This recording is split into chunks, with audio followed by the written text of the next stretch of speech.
Students, आज हम पढ़ेंगे ब्रांचेस ऑफ बायोलॉजी के बारे में। सबसे पहले हम देख लेते हैं बायोलॉजी क्या है। बायोलॉजी जो है वो साइंस की वो ब्रांच है जिसमें हम लिविंग ऑर्गेनिज्म को यानी कि जानदार जो हैं उनकी स्टडी करते हैं।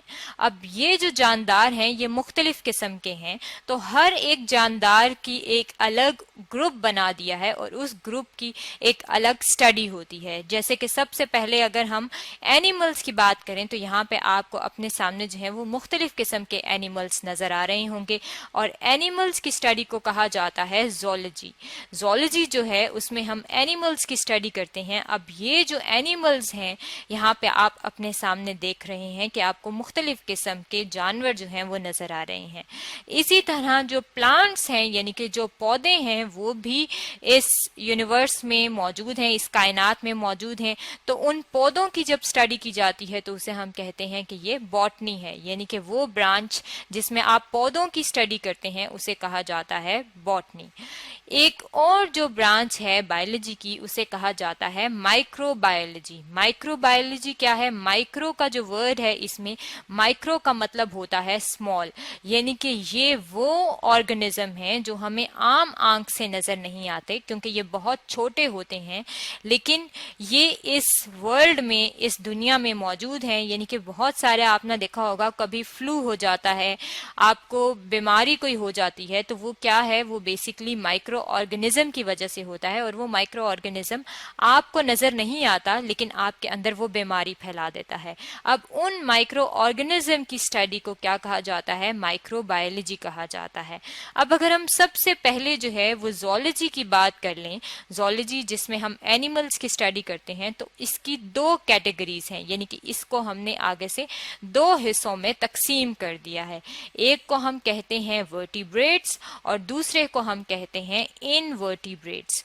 वर्टिब्रेट्स जो हैं ये वो एनिमल्स होते हैं जिनके अंदर रीढ़ की हड्डी मौजूद होती है। रीढ़ की हड्डी को कहा जाता है वर्टिब्रल कॉलम। अब जिनके अंदर रीढ़ की हड्डी मौजूद होगी उन्हें हम कहेंगे कि ये वर्टिब्रेट्स हैं, और जिनके अंदर रीढ़ की हड्डी मौजूद नहीं होगी उन्हें हम कहते हैं कि ये इनवर्टिब्रेट्स हैं। यहाँ पे अगर आप अपने सामने देखें तो यहाँ पे आपको क्या चीज नजर आ रही है? ये आपको बटरफ्लाई नजर आ रही है। अब ये जो बटरफ्लाई है ये एक इनवर्टिब्रेट है क्योंकि इसके अंदर रीढ़ की हड्डी मौजूद नहीं है। यहाँ पे आपको एक फ्लाई नजर आ रही है, यहाँ पे आप देख सकते हैं ये क्या है? ये भी एक इनवर्टिब्रेट है।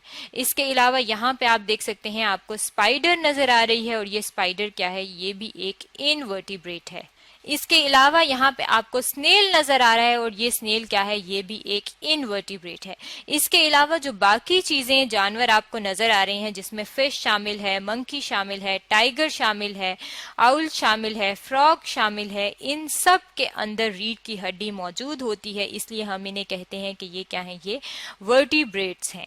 अब अगर हम इन एनिमल्स की खसूसियात की बात करें तो जो एनिमल्स होते हैं वो आप देख सकते हैं कि वो चल सकते हैं, वो इधर उधर घूम सकते हैं, यानी कि वो लोकोमोशन कर सकते हैं।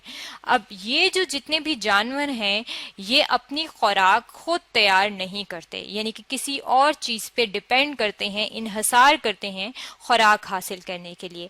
इस तरह के जो ऑर्गेनिज्म होते हैं जो खुद खुराक तैयार नहीं करते और किसी दूसरे पे डिपेंड करते हैं उन्हें कहा जाता है हेट्रोट्रॉफ। यानी कि अगर आप एनिमल की ही बात करें तो बकरी जो है वो घास खाती है। अब इसका मतलब है कि बकरी क्या है? बकरी जो कि एक वर्टिब्रेट है और एक एनिमल है, वो अपनी खुराक खुद तैयार नहीं कर रही, इसलिए हम उसे कहेंगे कि ये हेट्रोट्रॉफ है। अब अगर हम बॉटनी की बात कर लें, बॉटनी जिसको हमने कहा था कि हम इसमें प्लांट्स की स्टडी करते हैं, तो बॉटनी जो है उसकी आगे से दो शाखें हैं, यानी कि उसको हमने दो हिस्सों में तकसीम किया गया है। जितने भी प्लांट्स हैं उनमें से एक जो कैटेगरी है उसे कहा जाता है ब्रायोफाइट्स और जो दूसरे हैं उन्हें कहा जाता है ट्रैकियोफाइट्स। ये दोनों जो प्लांट्स हैं ये आपने देखे होंगे। ब्रायोफाइट की अगर हम बात करें तो इन्हें कहा जाता है लोअर प्लांट्स। अक्सर आपने देखा होगा कि जो मॉइस्ट यानी कि नमी वाली जगह होती हैं वहां पे दीवार अगर है कहीं पे उस पे मॉइस्चर आया हुआ है तो आपको एक मैट की तरह का इस तरह का स्ट्रक्चर नजर आएगा। ये जो मैट की तरह का स्ट्रक्चर है, ये छोटे छोटे जो जो ग्रीन आपको नजर आ रहा है, ये बेसिकली प्लांट्स हैं और ये जो प्लांट्स हैं इन्हें हम कहते हैं ब्रायोफाइट्स। अब जो दूसरे प्लांट्स हैं उन्हें कहा जाता है ट्रेकियोफाइट्स। ट्रेकियोफाइट्स जो हैं ये वो प्लांट्स हैं जो कि हायर प्लांट्स होते हैं, यानी कि जो दरख्त आपको नजर आते हैं जो आप गार्डन में प्लांट्स लगाते हैं वो क्या है, वो ट्रेकियोफाइट हैं। अब इन दोनों के अंदर जो डिफरेंस है वो क्या है, वो वेस्कुलर सिस्टम का है। वेस्कुलर सिस्टम क्या है, प्लांट्स के अंदर एक सिस्टम मौजूद होता है जिसे कहा जाता है वेस्कुलर सिस्टम। और ये सिस्टम क्या करता है, ये पानी और खुराक यानी कि वाटर और फूड जो है उसे पौधे के अंदर एक जगह से दूसरी जगह लेके जाता है। अब जो ब्रायोफाइट्स हैं उनके अंदर ये वेस्कुलर सिस्टम मौजूद नहीं होता और जो ट्रैकियोफाइट्स हैं उनके अंदर वेस्कुलर सिस्टम मौजूद होता है। इसके अलावा अगर हम ओवरऑल यानी कि जनरली प्लांट्स की खसूसियात की बात करें तो प्लांट्स के अंदर एक प्रोसेस होता है जिसे कहा जाता है फोटोसिंथेसिस का प्रोसेस। फोटोसिंथेसिस का प्रोसेस वो प्रोसेस होता है जिसमें पौधे अपनी खुराक तैयार करते हैं।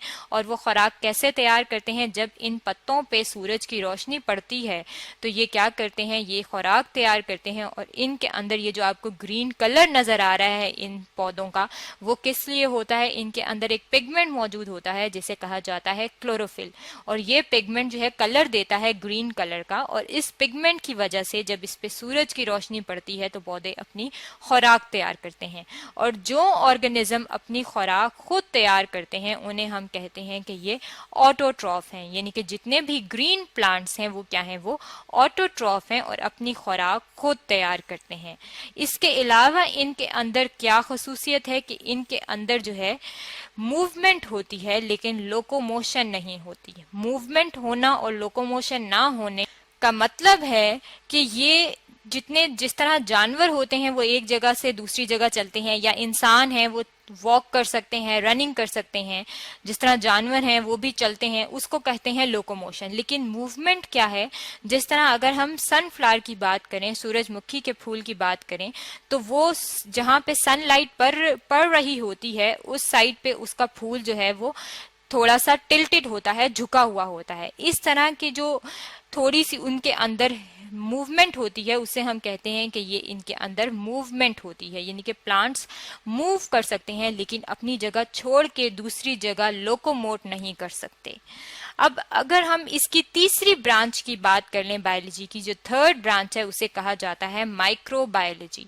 माइक्रो का जो वर्ड है इसका मतलब है माइक्रो मीन स्मॉल, यानी कि ये वो ऑर्गेनिज्म हैं जो बहुत छोटे होते हैं और ये हमें आम आंख से नजर नहीं आते। इसके लिए हम एक इंस्ट्रूमेंट यूज करते हैं और उस इंस्ट्रूमेंट को क्या कहा जाता है, उस इंस्ट्रूमेंट को कहा जाता है माइक्रोस्कोप। यहाँ पे आप अपने सामने ये जो स्ट्रक्चर देख रही हैं, ये जो एक इंस्ट्रूमेंट पड़ा है ये माइक्रोस्कोप है और उसमें आप इधर जो है वो एक अपनी सैंपल, जो भी चीज आपने देखनी होती है उसे सैंपल कहते हैं, वो यहाँ पे रखते हैं और इस चीज के जरिए, यह लेंस जो है इसके जरिए आप देखते हैं और यहाँ पे आपको वो चीज बड़ी होके नजर आ रही होती है। अब ये जो माइक्रो ऑर्गेनिज्म है ये तीन किस्म के होते हैं। एक को हम कहते हैं वायरसेस, यहाँ पे आप देख सकते हैं ये आपको वायरस की शक्ल नजर आ रही है। और ये वायरसेस क्या है, ये बीमारियां फैलाते हैं, यानी कि अगर हम बात करें एड्स की तो एड्स एक बीमारी है जो कि वायरस की वजह से होती है। और वायरस क्या है, एक माइक्रो ऑर्गेनिज्म है, यानी कि आम आंख से आपको वो नजर नहीं आएगा और ये जो है इसकी वजह से ये बीमारी फैल जाती है। जो दूसरी कैटेगरी है उसे कहा जाता है प्रोटोजोआ। प्रोटोजोआ जो है ये यहाँ पे जो आप देख रहे हैं ये यूग्लिना है और यूग्लिना जो है ये आपको कहाँ नजर आता है, अगर आप कहीं आपने गदला पानी यानी कि कहीं पे ऐसा पानी हो जिसके नीचे वो ग्रीन ग्रीन सा चीजें डेवलप हुई हों तो उसके अंदर आपको प्रोटोजोआ नजर आते हैं। यानी कि ये आपको दूर से तो ग्रीन ग्रीन नजर आते हैं लेकिन इस तरह का जो स्ट्रक्चर है वो आपको सिर्फ इस माइक्रोस्कोप के नीचे ही नजर आता है। इसका मतलब है कि ये जो प्रोटोजोआ है, ये जो यूग्लिना है, ये भी एक माइक्रो ऑर्गेनिज्म है। ये जो प्रोटोजोआ है इनके बारे में डिटेल में जो है वो हम अपना नेक्स्ट चैप्टर जो है उसमें स्टडी करेंगे। जो तीसरी कैटेगरी है माइक्रो ऑर्गेनिज्म की वो है बैक्टीरिया। ये जो बैक्टीरिया हैं ये भी डिजीज कॉज करते हैं और यहाँ पे आपको जो है ये स्ट्रक्चर नजर आ रही है और ये पानी के अंदर आपको यहाँ पे बैक्टीरिया नजर आ रहे हैं। पानी जो है है, जो गंदा पानी होता है, उसको अगर आप कभी माइक्रोस्कोप के नीचे रखें तो उसके अंदर आपको ये माइक्रो ऑर्गेनिज्म बैक्टीरिया जो है ये नजर आते हैं। इसका मतलब है कि ये जो 3 कैटेगरीज हैं वायरसेस, प्रोटोजोआ और बैक्टीरिया की, जो हमें आम आंख से नजर नहीं आती और सिर्फ माइक्रोस्कोप के नीचे नजर आती हैं, ये भी लिविंग ऑर्गेनिज्म हैं और इनकी भी स्टडी जो है वो जरूरी है, जिसे कहा जाता है माइक्रोबायोलॉजी, जो कि एक बायोलॉजी की ब्रांच है। ये तो था ब्रांचेस ऑफ बायोलॉजी के बारे में कि बायोलॉजी के अंदर कितनी ब्रांचेस हैं जो कि आज हमने स्टडी की हैं।